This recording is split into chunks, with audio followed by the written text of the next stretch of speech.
As last time we ended on the last page ambayo tulikuwa tumeishia kuzungumzia kwamba pleased to meet you. This is Doa English Programs kwa ajili ya kurekebisha English yako popote wewe ulipo. Unaweza ukafuatilia hizi darasa kupitia video zetu za YouTube kama hizi, na ukitaka ku excel zaidi basi ukitoa kulipia program yako basi utaweza kufikia mbali zaidi. Unaweza kulipia group session au kulipia private session ambapo wewe unapata msaada kama wewe na kufika mbali zaidi.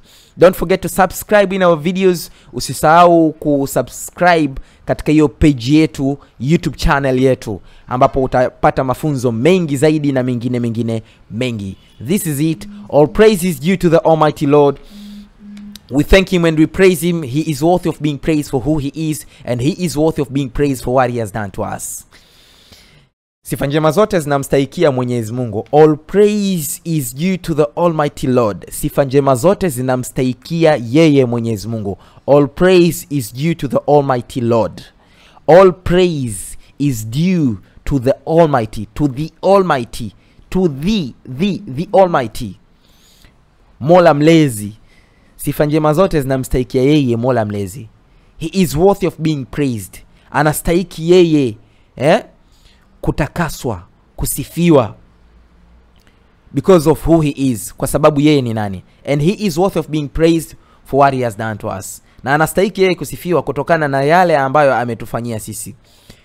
Wanaojifunza Kiarabu kule unaweza ukasema nahmaduhu wa nasta'inuhu wa nastaghfiruh, namna kama hivyo. We seek refuge from the evil of our souls and the effects of our bad actions, namna kama hivyo. So this is it. Utakapojifunza zaidi siku za mbele utapata kuwa fluent na utaweza kupata experience more. So without a wastage of time, tuendelee katika day 2. Day 1 mazoezi zaidi utafanya, na utafanya ka exercise. Kuna ka exercise hapo chini tumekuwekea ambapo utatakiwa ujaze wewe hapo. Utatakiwa ujaze kwenye hii exercise. Naona grammar notes utajaza kama hapo. How are dash, kwa maana yake nini? Utajaza hapo how are you, how are you. Alafu tukakupa jibu kule kwamba can't complain. Kwa hiyo hapo kwenye can't ukumbuke kwamba ni nini najaza, na wewe utajibu nini ukishasalimiwa hivyo. And nini dash, utajaza hapo and you. Na utajibu nini? Not bad, thanks. Namna kama hivyo. Lakini ili uweze kuenjoy zaidi katika hili somo la kwanza, ni vizuri zaidi pia tukakupa baadhi ya viwakilishi ambavyo ukajua, kwa sababu hapa tunaashumu wewe hujui kabisa Kiingereza ndio unaanza kujifunza ili uweze kuzoea. Kwa lazima ujue me, you, hivi vitu hivi vinamaanisha nini. So this is it. Vocabulary notes ambazo tunajifunza hapo katika somo la day 1 ili kwenye day 2 to proceed tusema kwamba can't complain, be careful, actually, kimsingi na mfano wake kama hivyo. So speaking tip ndio tunakuongezea hivi vitu vya ziada. Kwa kwenye speaking tip tutakupa baadhi ya mambo ambayo yatakusaidia. Kwa mfano ukasema I am, mimi nina, au you are, wewe una. He is, yeye, she is, au yeye wa kike. It is, naona, chenyewe, kitu. We are, sisi, ni. They are, wao ni. Kwa hiyo hizi ni pronouns baadhi za kujifunza vizuri kwamba I, mimi, you, wewe, he, yeye wa kiume, she, yeye wa kike, we, sisi tukiwa wengi, sawa, kuanzia wawili kwenda juu. They, wao wakiwa wengi, kuanzia wawili kwenda juu. Kwa naweza nikasema hapo mfano wake wa hizo sentensi ambazo unaweza kuanza kutunga. It's cold today. Hali ya hewa ni kitu ambacho hakina jinsia. Kwa hiyo utasema it's cold today. Kitu ambacho hakina jinsia ndo tunatumia it. Kwa hiyo hali ya hewa ya leo ni baridi. She's my sister. Yeye ni dada yangu. Sawa, katika sheria za uandikaji unapozungumza kitu na kimiliki mimi, mfano wake she is. au kwa ufupi utasema she is. Hapo nimekusudia niandike nini? She is. Kwa hiyo utaandika kwa kifupi she is. We're 18 years old. Sisi tuna umri wa miaka 18. We are 18 years old. He isn't my colleague. Naona? Yeye sio mfanyakazi mwenzangu au sio mtu wangu wa karibu. They are French. Wao ni wa Faransa, not Italian. Sio wa Italiano. So this is it. How are you? I'm talking to my sister. Unaweza kuzungumza na dada yako. How are you?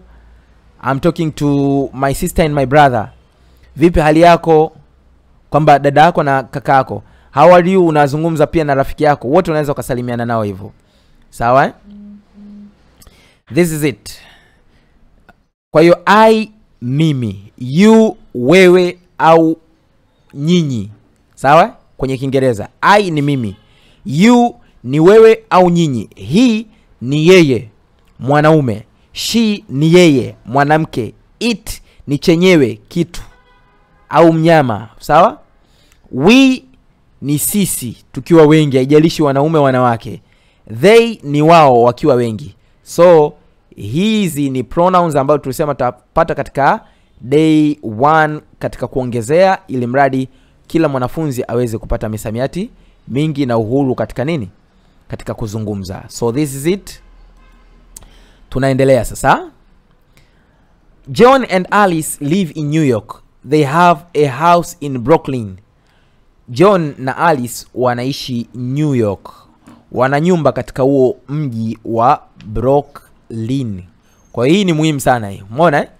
Mara nyingi unakuta mtu anasema I live in Dar es Salaam at Kigamboni. Hapana. I live in Dar es Salaam.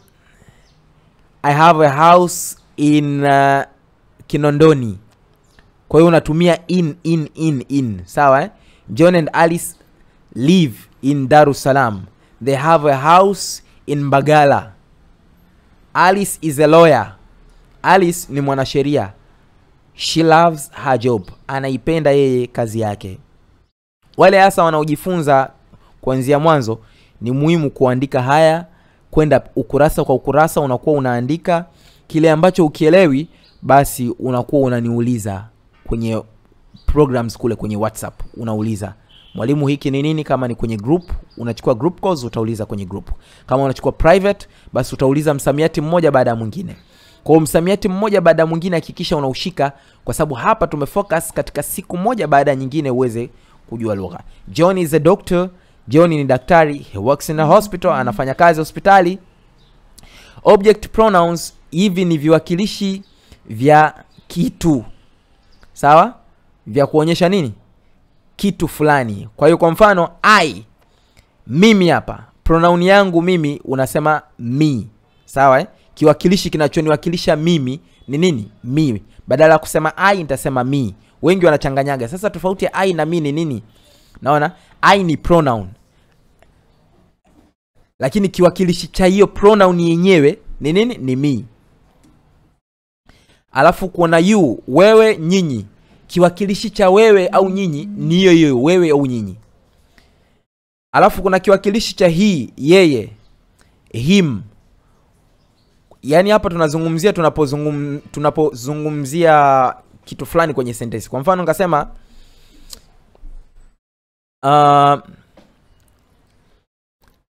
he loves speaking. Anapenda yeye kuzungumza.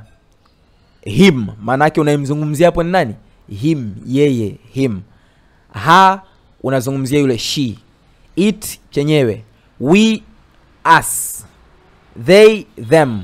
Kwa hivyo tutakuja kuelewa zaidi katika masentesi. I love David and he loves you. And I work together.